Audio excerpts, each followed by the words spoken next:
My husband pays me millions every December to cry over his living be or die in a casket. But this year, something has gone terribly wrong.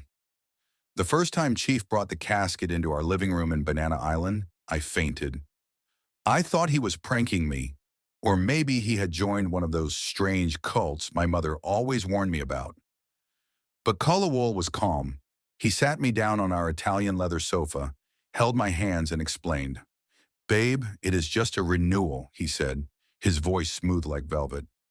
Every year I must adapt so that our wealth can live. You will cry for me, mourn me from 6 p.m. on the 10th to 6 p.m. on the 11th. Once the time is up, I wake up, and the contracts for the next year are sealed. I wanted to run. I wanted to pack my bags and flee to my parents' house in Ipoh. But then the alert entered my phone. Credit, 5 million naira. For your stress, he smiled.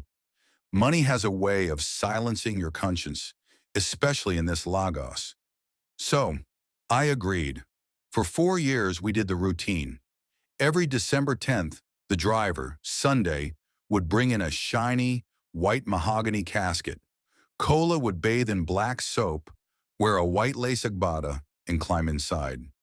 I would sit on the floor, wearing black, and I would wail. I cried until my eyes were swollen. I screamed his name.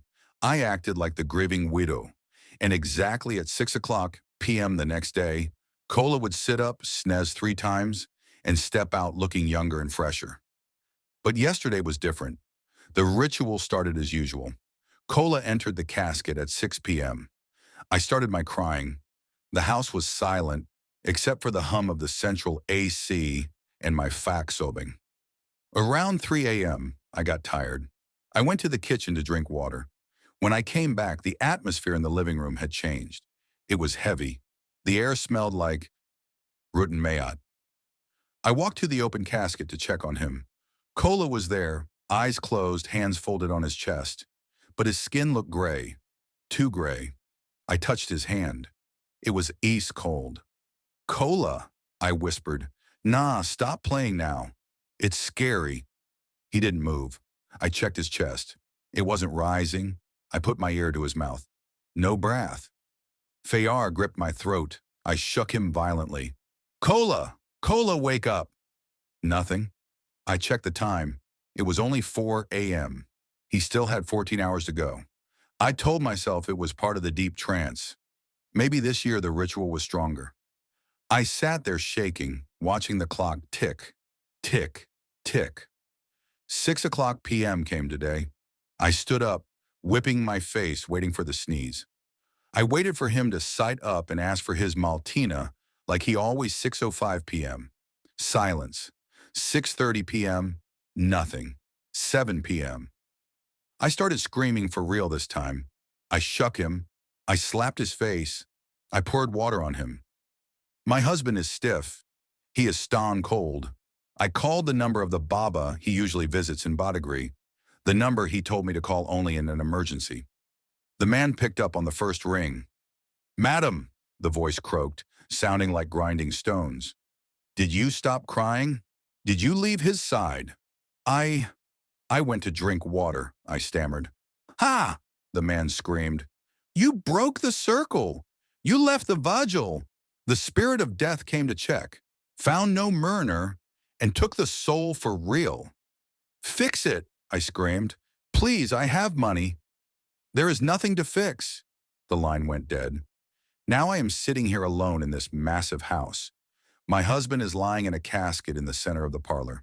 He is truly Guillaume. The worst part, his phone just beeped beside me. Credit in 500 million naira. Narration. Settlement for 2025 contracts. The money has come, but the owner is dead. If I call the police, how do I explain why my husband is dressed for burial in our living room? They will say I used him for rituals. If I call his family, they will kill me. I am looking at the shovel in the garden shed. Should I bury him in the backyard and pretend he traveled abroad? Or should I turn myself in? I am confused. I am shaking. Someone please tell me what to do before Sunday. The driver comes back from his village leave. I stared at the phone. Then at the half-billion naira notification. The money was real. The consequence was final. My mind, usually sharp and calculating when faced with Chief Kulawol's eccentricities, was now a hollow, echoing chamber. The stench of rotten meat was no longer an atmosphere. It was an undeniable chemical process. I covered my mouth, but the smell clung to the velvet curtains and the Italian leather. It was the smell of a wealthy man who had gambled his life on a contract with something far older and less forgiving than a bank. I looked down at Kalawola. His face was waxen. The agbada that was supposed to represent a fresh start now looked like a shroud. The lie I had built my life on, the 5 million naira monthly stress money, the designer bags, the Banana Island mansion, had just collapsed, and it had taken the architect with it. The immediate problem. Sunday's return. Sunday, the driver, was the only one who saw the routine up close. He was due back in 2 days. If he walked into the parlor, saw the open, opulent casket, and his boss truly gone, he wouldn't call the police. He'd call Kulawol's brothers, and that was a fate worse than any prison. Kulawol's family, the Obasanjos of Ijebu Oda, were not people you messed with. They were a tight knot of old money merchants and traditional chiefs who believed in justice that was swift, brutal, and served in a closed compound. They already eyed me, the Lagos slay queen who had snatched their brother. With 500 million naira on the table, they would dissect me. The shovel in the backyard, the garden shed, the shovel.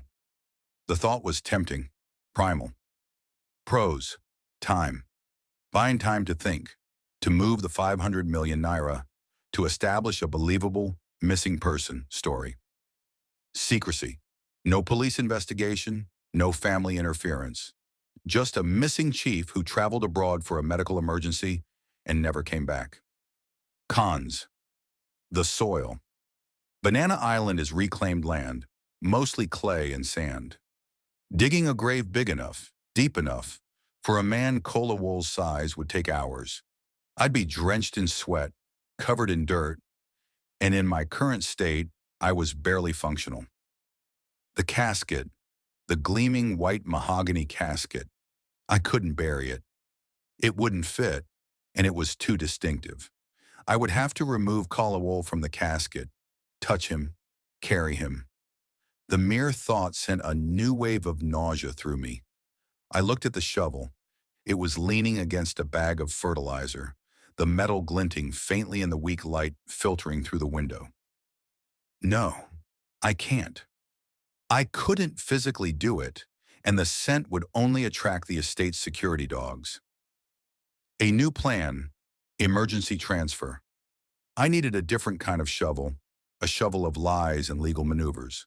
Kalawol's phone was still in my hand, his unlocked private phone, the one only used for the ritual business in transferring my 5 million. The notification for 500 million naira was still glowing. I suddenly remembered what he told me, a joking boast he made after the second ritual.